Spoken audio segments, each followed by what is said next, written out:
EMP Series, Day 165. Captain Nunez arrived on the train and stopped outside of town at the blown-up trestle. He stepped off and looked around. He's wearing jeans and a black hoodie and a baseball cap. As far as anyone knew by looking at him, he was just another nameless civilian coming into the area in search of work.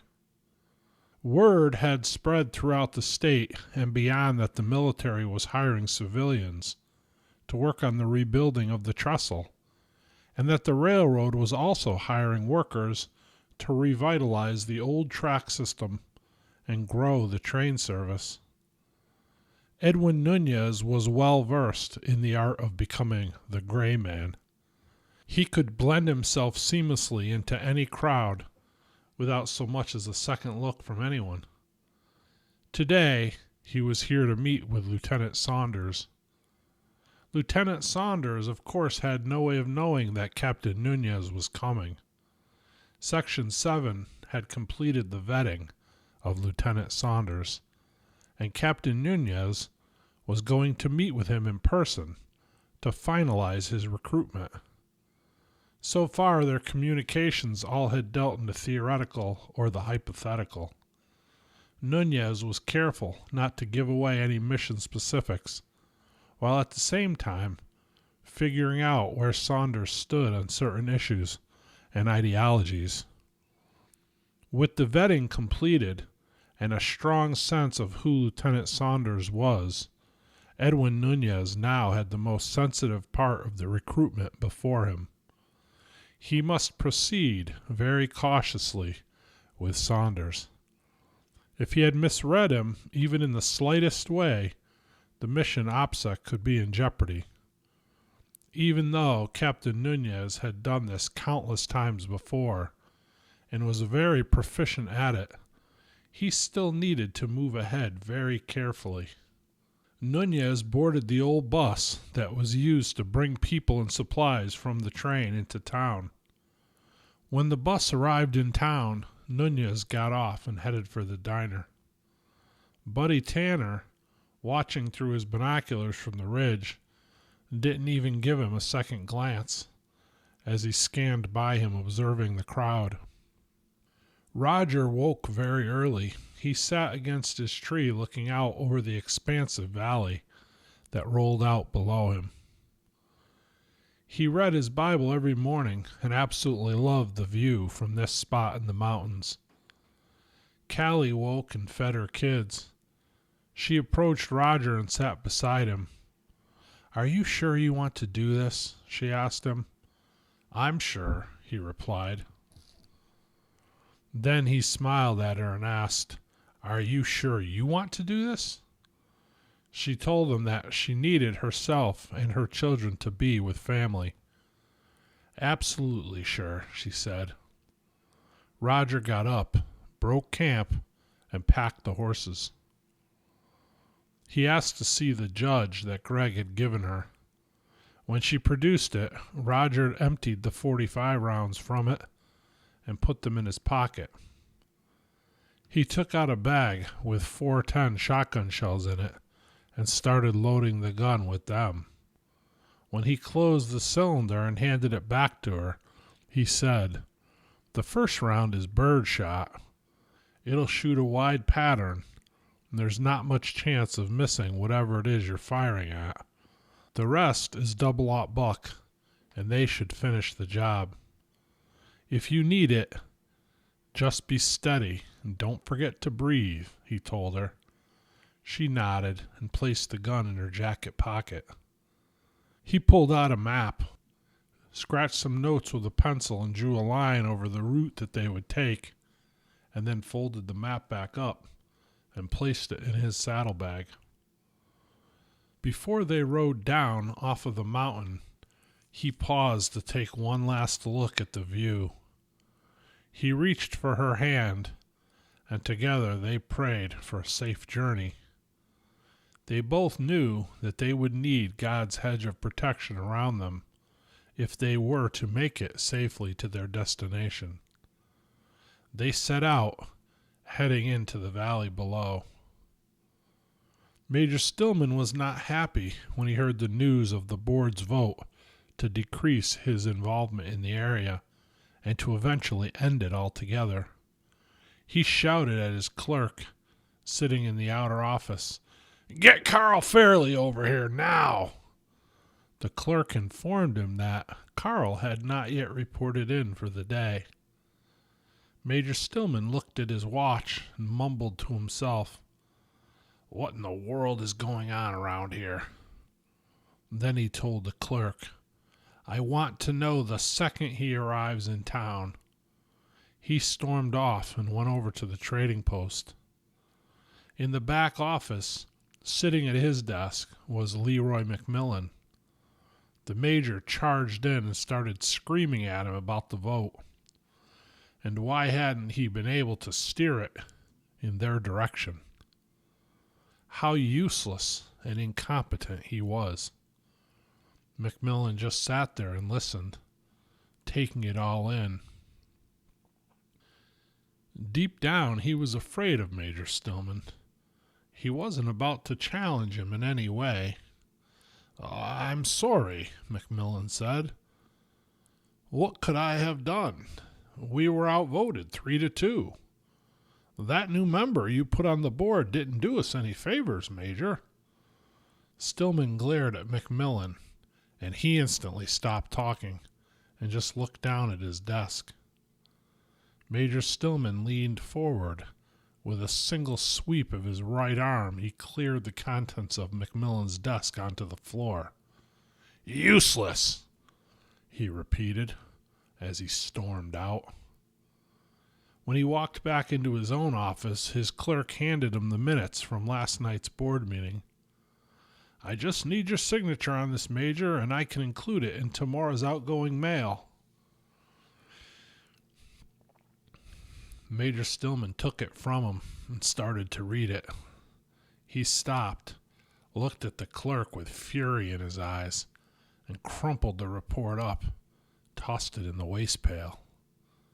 No, the record of the vote would not be going up the chain, at least not today. When one of Carl's deputies came in to feed the prisoners their breakfast, he found a note from Carl. It instructed him to turn the second prisoner free if he had sobered up and calmed down. As he opened the cell door to set Lee free, Lee grabbed one of the paper sacks from the deputy's hands and walked past him and out the door. It contained an egg sandwich from the diner and a cup of coffee. Lee figured the least they could do was to give him breakfast before he left. He walked out and around back and up to the ridge, where Buddy Tanner was waiting. He told him everything that he learned from Hammer as he ate his sandwich. Buddy looked over at him and reached down and helped himself to the second half of the sandwich. Lee started to let him know that this displeased him, but quickly thought better of it.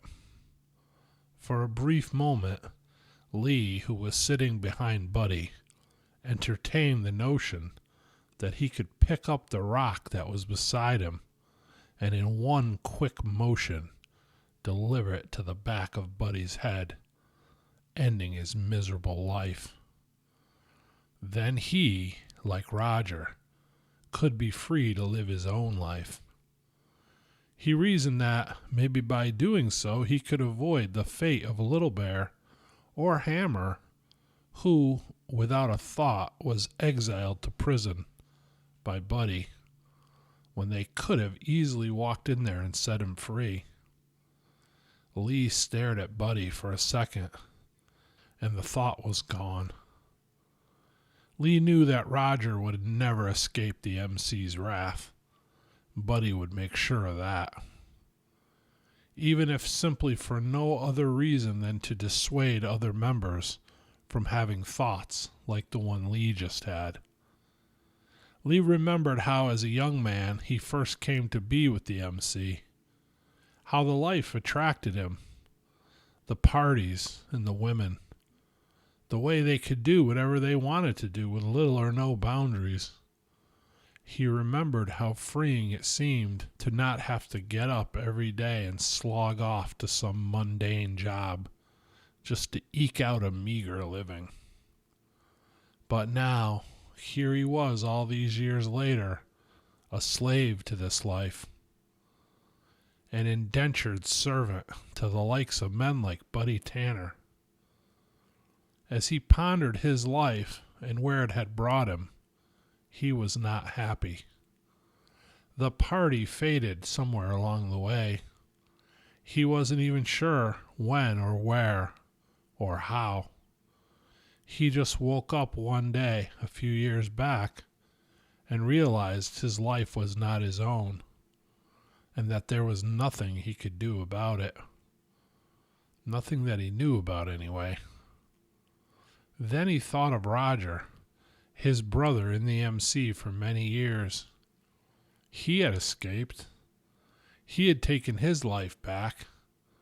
He may die for it, but at least he will die a free man, Lee thought. At that moment, even as they hunted Roger, Lee couldn't help but envy him a little. Buddy looked back at Lee again. He told him to stay put and keep his eye on the platform.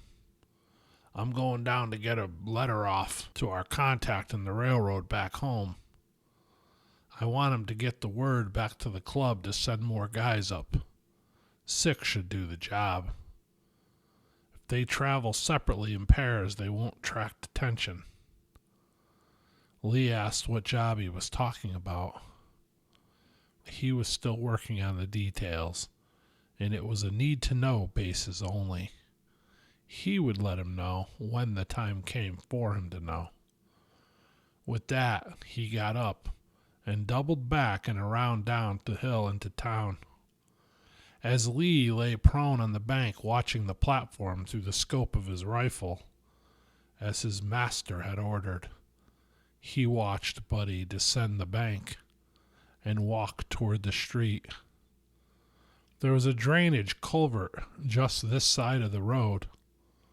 Lee could see into it clearly, but he knew that the base of the culvert was not visible from the street side or the platform. The rifle, like most all the club's equipment, was military grade. The club's weapons dealing enterprise had earned them some high-level military contacts, and the money they made afforded them to buy the very best gear. The .30-06 rifle Lee held was equipped with the finest optics, as well as a silencer and a flash suppressor combo. The rifle was flat black, lightweight polymer with camo pattern sprayed over the top of the finish. There was not one piece on the gun that could reflect sunlight. As he watched Buddy enter into the lower part of the drainage culvert, a few yards from the shoulder of the road, he pulled the bolt back, advancing around into the chamber. In his mind, he thought to himself, I could end this, right here and now. Without a second thought, his instincts got the best of him. He pulled the trigger, and the round took the back of Buddy's head off. Buddy fell into the culvert, motionless, as blood spilled out around him. Lee quickly scanned the street and the platform. No one, it seemed, had even noticed. Just like that, Lee was free.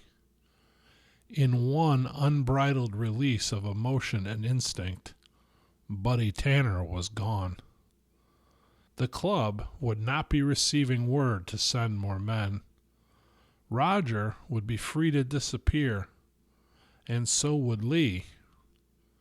Lee stripped the scope, the silencer, and the thermal optics off the rifle. He placed them in his rucksack, along with the shell casing from the bullet that ended Buddy Tanner's life. He rose to his feet, put the rucksack on his back, and turned and walked away into the woods. He headed for the church.